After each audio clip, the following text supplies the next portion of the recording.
The Johnson Wax Program with Fibber McGee and Molly.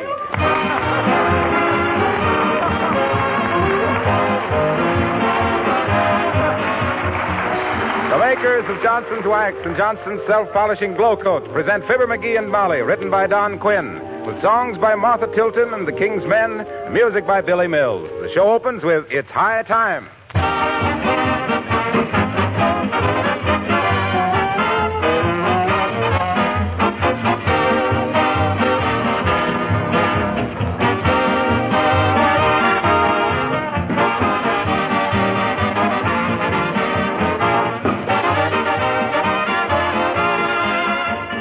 Fibber and Molly will be with us in just a minute.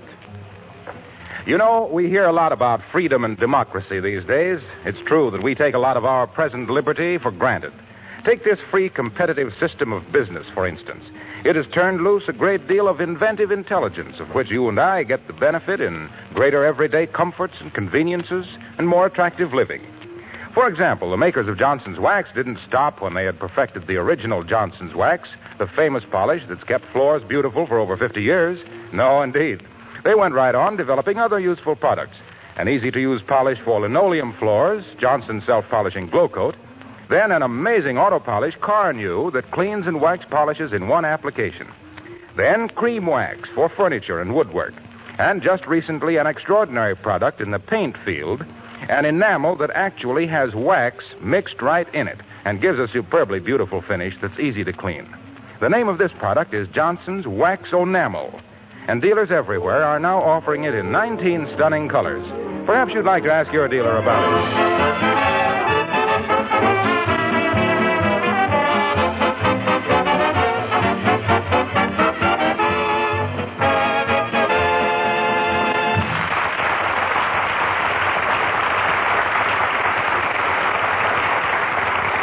This is the time of year when maple leaves and football forecasters begin to turn yellow. There's a nip in the air in Wistful Vista, and our hero thinks a fire in the fireplace will be pretty dandy. So here, with papers and kindling and matches and a bucket of kerosene and not enough accident insurance, we find that unintentional arsonist and his watchful wife, Fibber McGee and Molly.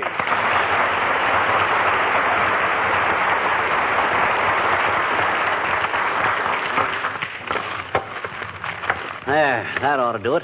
Hand me that bucket of kerosene, Molly. I will not. Huh? You've got enough paper and kindling in there to barbecue an elephant. McGee, don't pour that on there. Don't now. Oh, Molly, don't be such a scaredy cat. Here, watch. Oh, dear. When you get through starting that fire, McGee, run downtown and get me some dynamite. Huh? I want to open a can of sardines for lunch. What's a few drops of kerosene? Where's the matches? Oh, here they are. I'll have a roaring fire in here in no time at all. Yes, a roaring fire and a howling insurance adjuster. McGee, for the last time, please don't do Better that. step back a little, Molly. It may flare up a little bit at first. Oh. Wow! McGee, look out. Put that screen in front of it. Don't worry. I got it under control. Hand me my coat. The rug's on fire. Here, beat it. Beat it where? Beat out the fire, foolish. Should have used safety matches to start it with. Them kitchen matches make too big of a flame. There. It's okay, Molly. It's okay. Yeah. Sure. It's fine. The house full of smoke, the rug all scorched, and you've only got one eyebrow left.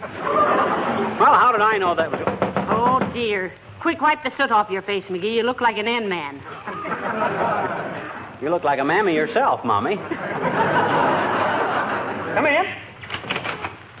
Heavenly days, it's Mayor Latrivia. Come in, Your Honor. Hi, Mr. Mayor. Good day, McGee. How do you do, Mrs. McGee? I just... What goes on? Fumigating? No, the fireplace backfired, Mr. Mayor. Won't you have a chair? Thank you, no. Just stopped in on a matter of business. Mr. McGee, you're a public-spirited citizen. I'm sure you would be glad to give the city the benefit of your executive experience. Why, certainly, Your Honor. What do you want me to do, run for your job next year? Why, shucks, I'll be glad to. All I got to do is profit by the mistakes you've made, and I'll sure McGee. Let the mayor talk. Huh? Oh. Mr. McGee, The office of mayor of Wistful Vista is not under discussion. Oh, you think not? If you'd hear what people are saying about the way... McGee! Let the mayor talk. Okay. Go ahead, Trivial. To be brief, McGee, one of our officials is making a nationwide survey and will be out of the city for a week or 10 days. His office is too valuable and important to remain vacant during that time. I want you to fill the vacancy pro tem. Oh, what job is it, Mr. Mayor? Fire commissioner. Well, Bud, you've come to the right man. With my experience in fire prevention... Pardon me, it's the smoke, I guess. Very well, then, we'll consider it settled. Here's a badge, and here's your official appointment. Mr. Mayor, I accept with pleasure. And I must say that for a city like our Wistful Vista, a man like me is none too good for it. I think so, too. Thank you, Mr. McGee. I'll inform the city council that the office has been filled pro tem. What does pro tem mean? That's a Latin phrase meaning try and keep it. Thank you and good day. Hot dog. Imagine me, Molly, fire commissioner. The first thing I'm going to do is call a meeting of the Chamber of Commerce this afternoon and give them a talk on fire prevention. Yes, and if they ask how you scorched your eyebrow, tell them you were cleaning the fireplace and didn't know it was loaded. Now, let's see. I better have the secretary of the chamber telephone all the members. It's probably for me, Molly. Hello, Fire Commissioner McGee speaking. Who? Oh, hi, Roscoe. Sure, okay, Roscoe. I'm calling a special meeting of the chamber for 2:30 this afternoon. Can you be there, Roscoe? Oh, that's fine. Yeah, you betcha, Roscoe. I'll see you there. Okay. I'm glad you called, Roscoe. Hey, Molly. Yes? Do I know anybody named Roscoe? Well, you do now. Oh, these constituents. Always coming around to ask us city officials for a favor. Come in. Oh, hello, Mr. DePopoulos. Oh, hi, Nick. Hello, Cupie. Hello, Fizzer. What is this unfounded roommate I'm hearing about you being annoyed at the pro-temporary fire commissary? Well, it's true, Mr. DePopoulos.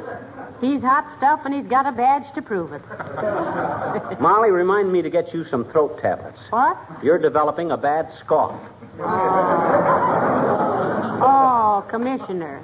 What was you saying, Nick? What I was about to say before I was so rudely interrupted is that in my restaurants we are having quite a fire hazard. Hazard. I'll say we has.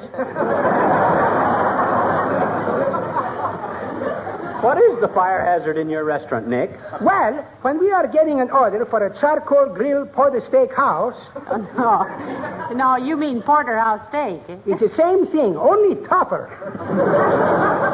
Every time the cook is charcoal grilling it, the bacon grease in the frying pan is catching itself into a big flame of fire.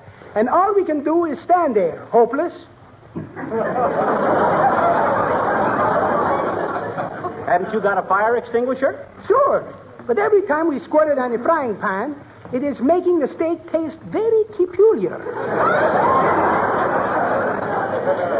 Well, look, Mr. DePopoulos, your restaurant specializes in charcoal grilled steaks and chops, doesn't it? Oh, certainly. Just like Mother used to make Papa mad by cooking them the same way. Why, Cupie? Well, it's a little drastic, maybe, but why don't you get yourself a charcoal broiler? Well, for scream's sake, I never thought of that. Thank you.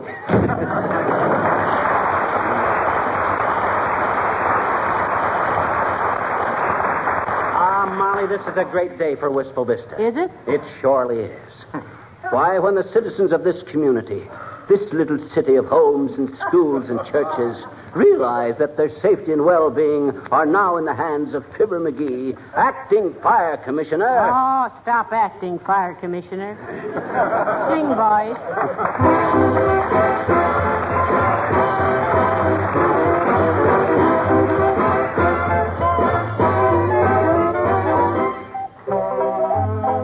The King's Men sing Tapioca.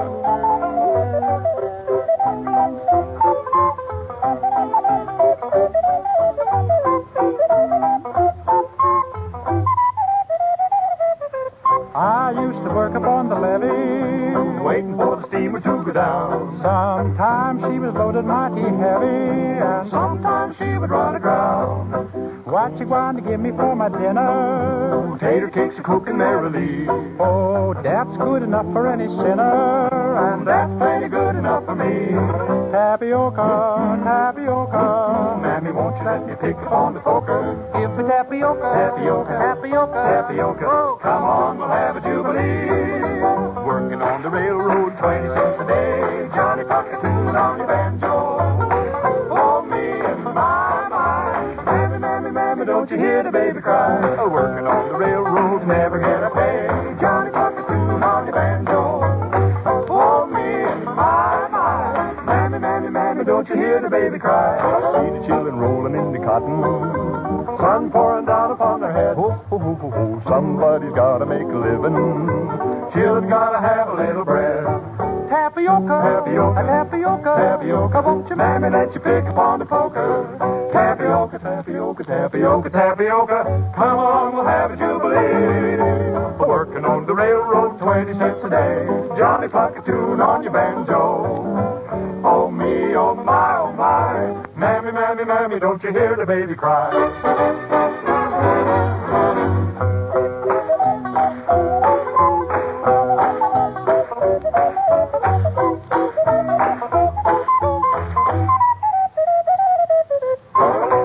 Oh, me, oh, my, oh, my. Oh, mammy, don't you hear the baby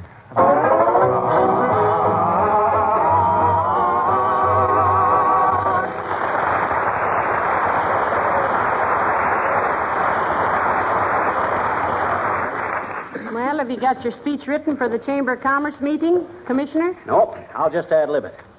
I'll start off by saying, ladies and gentlemen of the Chamber of Commerce. Well, that's a snappy opening.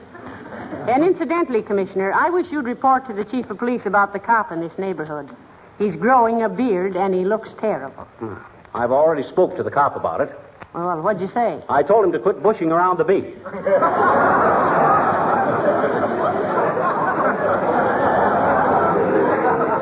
Imagine that. We almost took that out, too.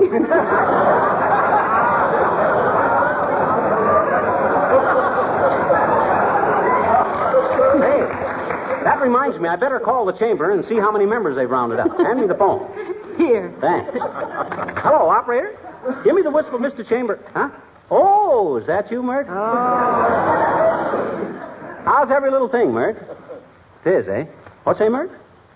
Your old man. In the hospital? He shot off his what? Oh, heavenly days, McGee. What happened? He was in Brooklyn last week and shot off his mouth about the Yankees.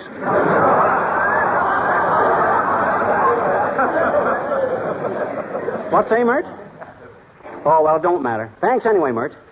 Ah, great gal, Mert. I'll bet she just lives for the few moments she talks to me every week. You call that living? Well, never mind. We better get going. A guy in my position owes it to the citizens to be punctual. Oh, you're punctual, all right, dear. Everything we own, we've bought on time. I didn't mean that. Well, congratulations, Fibber, old man. So you're the new fire commissioner. Isn't it wonderful, Mr. Wilcox? Oh, shucks, it's nothing that any red-blooded, clean-living American boy couldn't have done. Well, it's a wonderful opportunity, my boy. You can now serve not only your city, but those people in Racine, Wisconsin, who have done so much for you and me. Okay, Wilcox. Drag it in, but don't drag it out. Why, as fire commissioner, Fibber, you can help prevent fires. And fire is just about the only thing that Johnson's self-polishing glow coat won't protect your linoleum against. Dirt, yes. Dampness, yes. Stains, yes. Scuffs and scratches, yes. But fire, no. So it's you and Johnson's glow coat against destruction, pal. Get in there and fight. And may the best finish first. Johnson! Johnson! Johnson! Yay, team!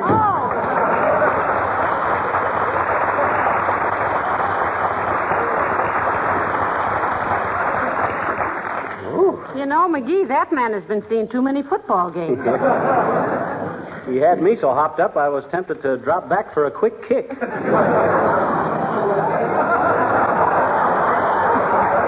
But I restrained myself. Well, come on, Molly. I don't want to be late for that meeting. Get your hat and your stuff here. Come in. Hi, mister. Oh, hello there, little girl. I'm sorry I ain't got time to talk to you now. I just been made acting fire commissioner, and I'm very busy. What you want? Will you tell me a story, please? Will you please? Oh, for the here I am, just appointed fire commissioner with the safety of the whole town in my hands, and you wanted me to tell you a story. Well, that's always the way, isn't it, mister? Huh? The more important a man is, the more time he has for little acts of kindness, huh? Well, all right. I ever tell you about the time I was captured by the Indians? In Cleveland? No.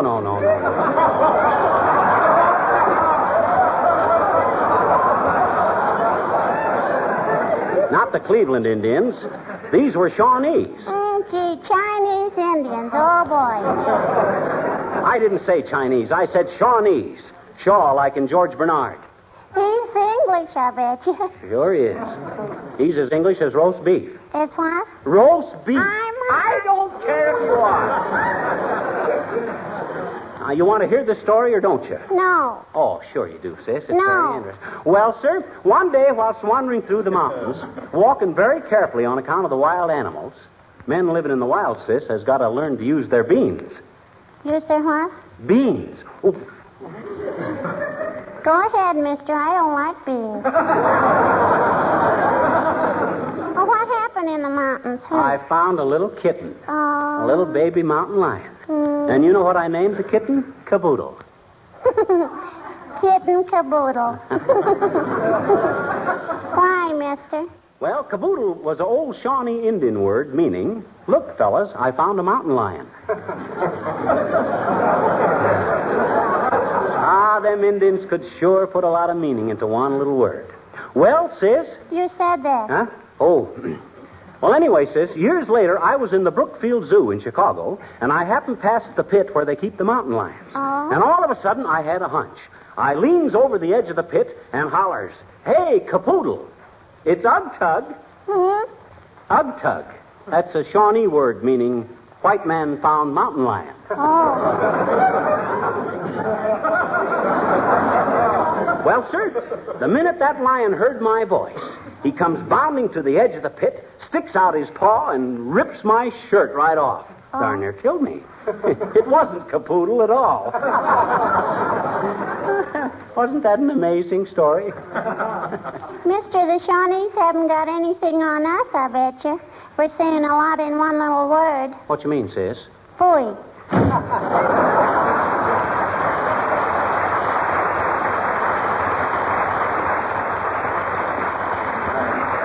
Gratitude for you.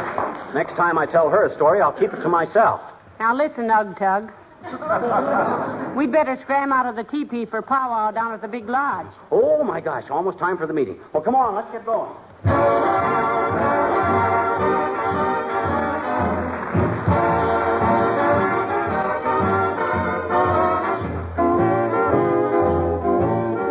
Martha Tilton singing Easy Street.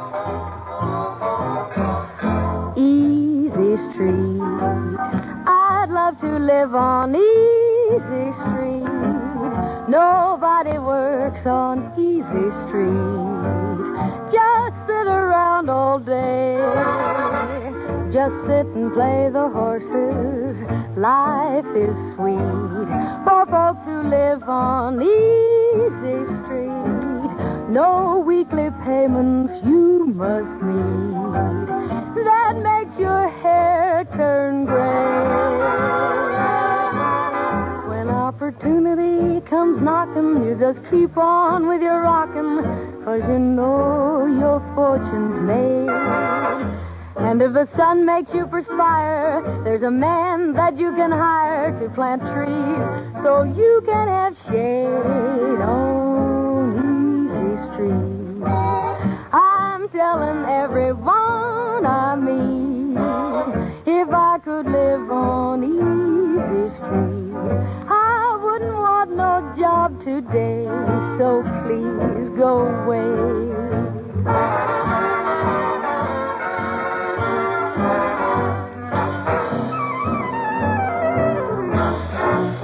When opportunity comes knocking, you just keep on with your rockin', 'cause you know your fortune's made. And And if the sun makes you perspire, there's a man that you can hire to plant trees so you can have shade on easy street. I'm telling everyone I meet, if I could live on easy street, I wouldn't want no job today.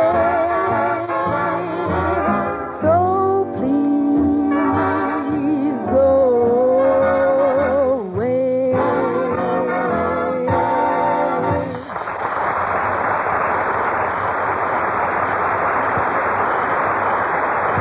And so, ladies and gentlemen of the Chamber of Commerce, as acting fire commissioner, I want to say that as long as we're all in the same boat, walking along life's pathway together, let us all put our shoulders to the grindstone and with colors flying, gird up our lions and kiwanuses and make Wistful Vista a better, safer place to live in which to live in. That's fine. May I ask a question, Commissioner? Of course, Bud. All us public servants welcome comments from the people. What's the question? Is there any penalty for turning in a false alarm? There certainly is. Then I guess you're safe for a while. Quiet, please. Quiet. Order.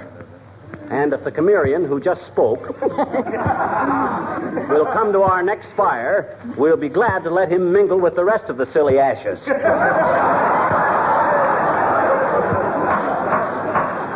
Yoo-hoo, McGee. The lady will please address the chair as you-hoo commissioner. You have the floor, madam. Well, I've been talking to Mr. Mills sitting next to me here, and he has a complaint to make. He has, eh? Billy, do you mean to sit there with no sleeves in your vest and criticize this fire department? Yes, I do, Skimp. State your case. Well, last week I was knocking off some hot licks on my piano, and it caught on fire. Yes? That was about 3 p.m. Your fire department didn't show up until 6:30. Did you call him right away? Oh, do you have to call them? Folks, just to show you how wrong Mr. Mills is and how quick our boys do get on the job, I'm going to try an experiment. We're going to turn in an alarm right now and see how long it takes them to get here. Fine, McGee. Mrs. Commissioner McGee, will you please step to the telephone and call the fire department? Certainly. Pardon me, please. Thank you. Hello, operator. Give me the Wistful Vista Fire Department. Oh, is that you, Myrtle? No. Never mind that. Yeah, get the fire department. Give me the fire department, Myrtle, quick. Hello, fire department. I want to... What? No, this is not the pot of gold. I'm calling from the Chamber of Commerce. It's on fire. Hurry.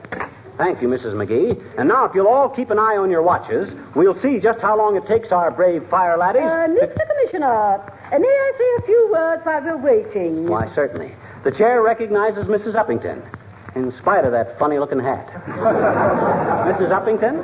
Commissioner McGee and fellow members of the Wistful Vista Chamber of Commerce... Oh, make it snappy, Abigail. Technically, we're on fire. Very well.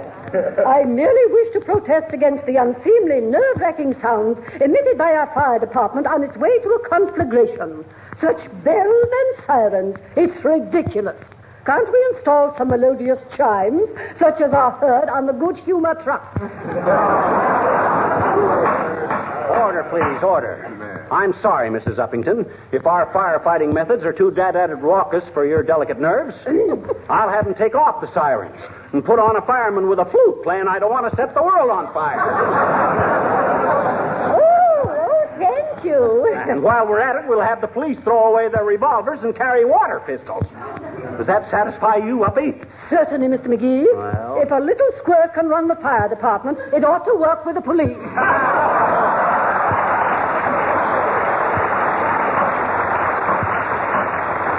Order, please, order. Ladies and gentlemen, in the few seconds we have left, I think it would be fitting to hear from Wistful Vista's poet laureate, Mr. Wallace Wimple.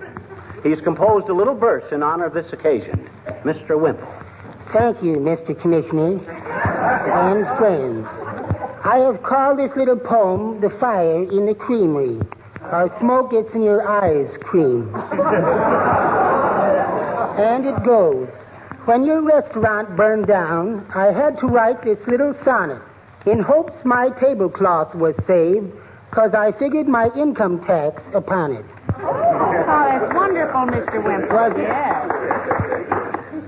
That's wonderful. Well, it's nothing, Mrs. McGee, really.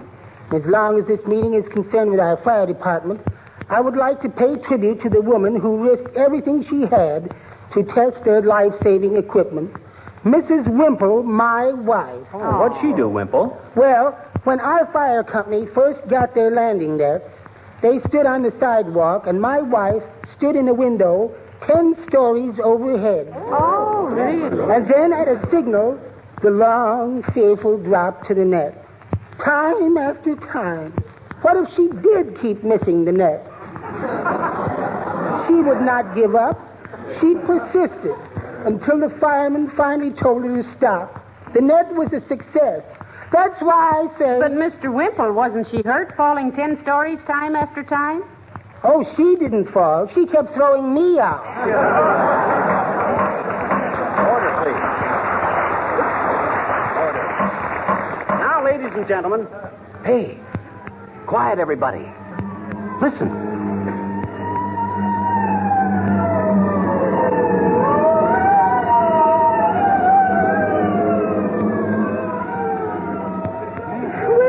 They went right on past. They're probably swinging around in back where the fire escapes are.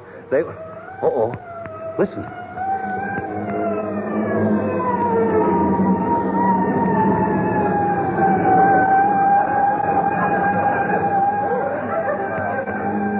Why, I could put out this fire with a handful of water just before those guys get here. Pipe down, Bud. There's a wiseacre that needs plowing under. There must be some reason for all this. Wait here, everybody, and I'll be right back with the explanation. Come on, Molly, let's run out and see what's wrong. Yeah, that's right. Oh, look, McGee. Here they come again.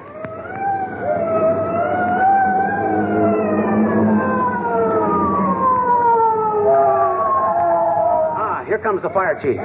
Hey, Chief. Yeah, one side there, Commissioner. There's a fire in here. Oh, no, there ain't, Bud. This is just a test run. Just checking up. Say, McGee, where's your manners? What manners? Oh, excuse me. Molly, meet Chief Conley, one of my firefighting brothers. Oh, how do you do, I'm sure, brother. How do you do? Hey, what took you so long to get here, Chief? Oh, some dope parked his car in front of the hydrant down at the corner. We had to ram it out of the way. That's good work, Chief. Nice going, brother. And then we notified the police to haul it away. Great stuff, Chief. Serves him right. Whose car was it? Yours. What?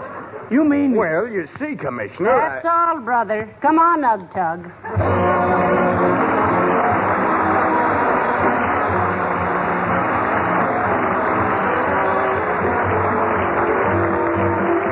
Here's good news for all Fibber and Molly fans. How'd you like to have an autographed picture of Fibber McGee and Molly and their cast? I have one right here, and I wish you could all see it.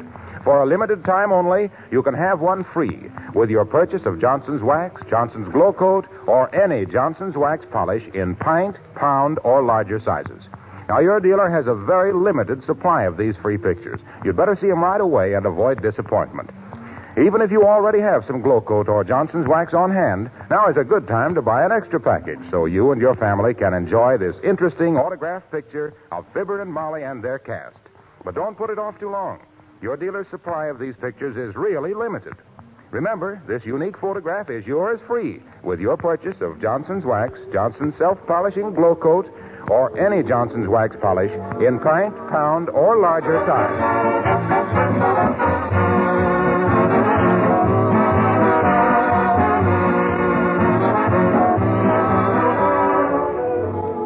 Well, they're a pretty cooperative bunch down there at the City Hall, Molly. I'll give them credit for that. How cooperative? They accepted my resignation as fire commissioner without a murmur. Well, that's nice, dearie. I always... Say, McGee. Huh? Your vest is all ripped down the front. How'd you do that? Oh, must have done that when I took off my badge. You took it off? Well, all right, they took it off. Good night. Good night, all.